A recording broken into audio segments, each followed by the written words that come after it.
കർഷക സംഘടനകളുമായുള്ള കേന്ദ്ര സർക്കാരിന് നിർണായക ചർച്ച ഇന്ന് വൈകിട്ട്. കേന്ദ്രം കർഷകർക്ക് വേണ്ടി പുതിയ നിർദ്ദേശങ്ങൾ ചർച്ചയിൽ അവതരിപ്പിക്കുമെന്നാണ് സൂചന. ചർച്ച പരാജയപ്പെട്ടാൽ ഡൽഹിയിലേക്ക് നീങ്ങുമെന്ന് കർഷക സംഘടനകൾ മുന്നറിയിപ്പ് നൽകി.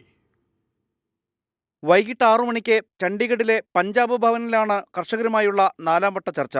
കഴിഞ്ഞ ചർച്ചകളിൽ നിന്ന് വ്യത്യസ്തമായി പുതിയ നിർദ്ദേശങ്ങളുമായാണ് വീണ്ടും ചർച്ചയ്ക്ക് കേന്ദ്ര സർക്കാർ തയ്യാറെടുത്തിരിക്കുന്നത്. അർജുൻ മുണ്ടെ ഉൾപ്പെടെ 3 കേന്ദ്രമന്ത്രിമാർ ചർച്ചയിൽ പങ്കെടുക്കും.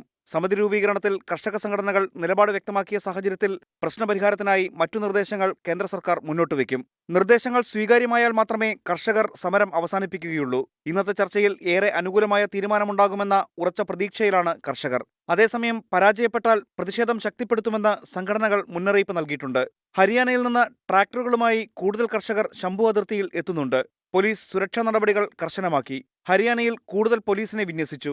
ഹരിയാനയിലെ 7 ജില്ലകളിൽ നാളെ വരെ ഇന്റർനെറ്റ് വിലക്ക് നീട്ടി. പഞ്ചാബിലെ 20 പോലീസ് സ്റ്റേഷൻ പരിധികളിൽ അടുത്ത ശനിയാഴ്ച വരെയും ഇന്റർനെറ്റ് നിരോധനം ഏർപ്പെടുത്തിയിട്ടുണ്ട്.